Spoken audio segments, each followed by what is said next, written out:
Distance and displacement on circular path. Okay, एक ये circular path है और इसमें एक पॉइंट है यहाँ ए से और बी का देखेंगे डिस्टेंस कितना होगा और डिस्प्लेसमेंट। ओके, ये जो रेडियस है उसको कैपिटल स्मॉल आर माने हैं और दोनों के बीच का एंगल थीटा है। ओके, और ये आर्क जो है इसको लेंथ एल माने हैं। ठीक है, ये जो हमारा आर्क है ये क्या होगा, डिस्टेंस, और ये शॉर्टेस्ट दो पॉइंट के बीच की जो दूरी है इसको डिस्प्लेसमेंट बोलेंगे।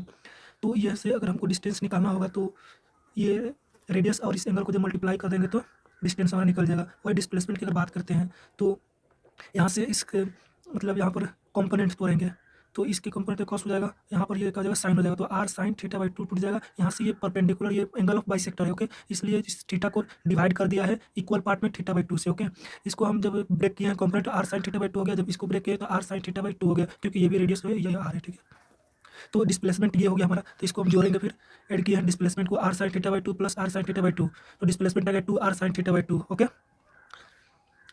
इन the above problem if theta is very small, यहाँ पर क्या है कि जो अगर मान लेते हैं कि थीटा जो है बहुत छोटा है तब उसमें डिस्टेंस और डिस्प्लेसमेंट का रेशियो हमें बताना है। तो डिस्टेंस एंड डिस्प्लेसमेंट का जब रेशियो, तो डिस्टेंस आर थीटा था और displacement 2 R sine theta by 2 था। थीटा वेरी स्मॉल जब हो जाता है तो साइन थीटा थीटा के इक्वल हो जाता है। ओके, तो यहाँ पर आर थीटा है और यहाँ पर 2 आर थीटा बाई 2 हो जाएगा, साइन थीटा बाई 2 है तो सिर्फ थीटा बाई 2 हो जाएगा। यहाँ का डिनोमिनेटर में जो थीटा बाई 2 था 2 वो ऊपर न्यूमरेटर में चला गया। ओके, और ये कैंसिल हो गया है और 1 आ गया है। ओके, यहाँ पर साइन थीटा जो है थीटा के बराबर आ गया है, थीटा जब बहुत स्मॉल है तो।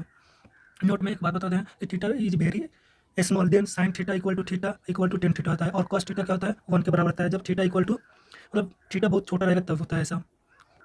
यहाँ पर क्या होता है कि अगर हम ग्राफ देखते हैं y equal to sine x का, y इक्वल टू एक्स का, y इक्वल टू 10x का, तो ये तीनों जो ग्राफ होता है एक छोटा सा एंगल पर जब देखते हैं तो लगभग लगभग तीनों जो ग्राफ है सेम आता है। ठीक है, यहाँ पर इसको इनलार्ज करके छोटा सा पार्ट को यहाँ पर दिखाए हैं, जो कि मतलब इसका स्लोप जो है ग्राफ का लगभग लगभग सेम है, इसलिए यहाँ पर theta equal to sine theta हो जाता है और वही साइन थीटा इक्वल टू लगभग टेन थीटा का हो जाता है, और कॉस थीटा जो होता है उसका वैल्यू 1 हो जाता है।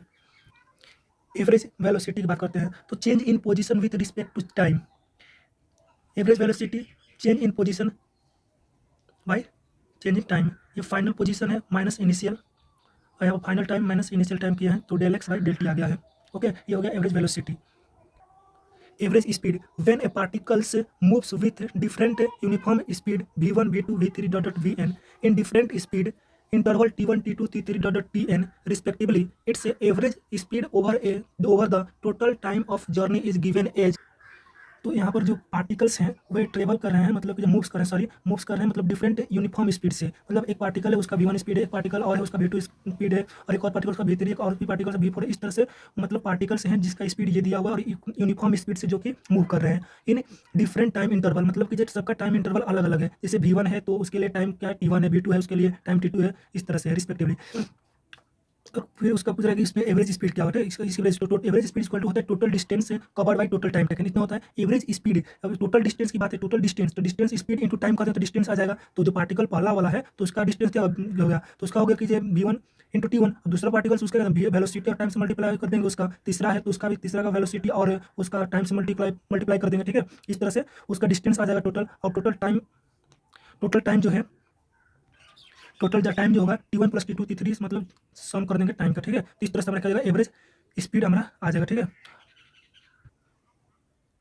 अगर वही क्या होता है कि जो टाइम जो इंटरवल है टाइम सबके पार्टिकल्स के वो सेम हो जाए, टी हो गया। ठीक है, जैसे पार्टिकल v1 है उसके वो भी टाइम जो है उसमें टी लग रहा है, v2 है उसके लिए भी टाइम टी लग रहा है। इस तरह से क्या करेंगे जब हम निकालेंगे एवरेज वेलोसिटी तो वही क्या हो जाएगा अर्थमेटिक मीन हो जाएगा। ठीक है, उस टाइम में ये क्या करेंगे v1 t1 हो जाएगा प्लस v2 t1 हो जाएगा t हो जाएगा प्लस vn और t रहेगा, यहाँ पर divide by total time t into n कर देंगे। ठीक है, t और t कैंसिल हो जाएगा और यहाँ पर v1 plus v2 plus v3 dot dot vn divide by n हो जाएगा, तो हमारा हो जाएगा अर्थमेटिक मीन हो जाएगा।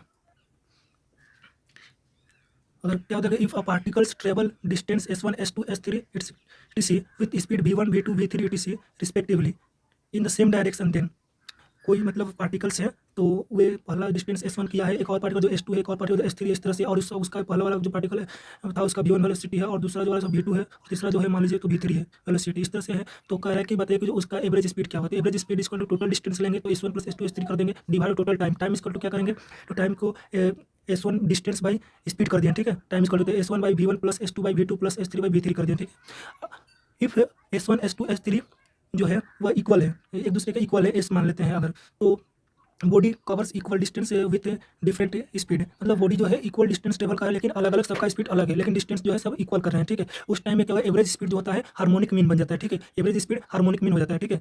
उसको हार्मोनिक मीन इसको इस तरह क्या हो जाएगा, total distance by total time करेंगे, तो टोटल डिस्टेंस से एस है, तो मान लेते हैं 3 पार्टिकल हैं, तो 3 पार्टिकल का 3s हो गया, डिवाइड बाई यहाँ पर S1 बाई V1 करेंगे, plus S2 by V2 plus S3 by S by V3 करेंगे, ठीक है। और यहाँ पर S कॉमन ले लिया है यहाँ से, और ये S कैंसिल कर दिए हैं, और इसको हम LCM लेंगे, ठीक है। तो LCM लिए हैं और इसको हम सॉल्व किए हैं कि यहाँ पर LCM लें तो V1 plus V1 V2 V3 हो जाएगा, और यहाँ पर V1 है तो यहाँ V2 V3 हो जाएगा, यहाँ पर V2 है तो V1 V3 हो जाएगा, फिर उसके बाद यहाँ पर V3 है तो V1 V2 हो जाएगा, ठीक है। और यहाँ पर ये जो डिनोमिनेटर में है वो नोमिनेटर में ऊपर चला जाएगा, V1 V2 V3 यहाँ पर चला जाएगा ऊपर नोमिनेटर में, और यहाँ पर जो बचा हुआ V2 V3 plus V1 V3 plus V1 V2 ये डिनोमिनेटर में हो गया। इस तरह से जो एवरेज वेलोसिटी है ये क्या बन गया, तो हार्मोनिक मीन हो गया, ये हार्मोनिक मीन हो गया, हार्मोनिक मीन हो गया। Instantaneous speed, when the speed of an object is variable then the object possesses different speeds at different instant.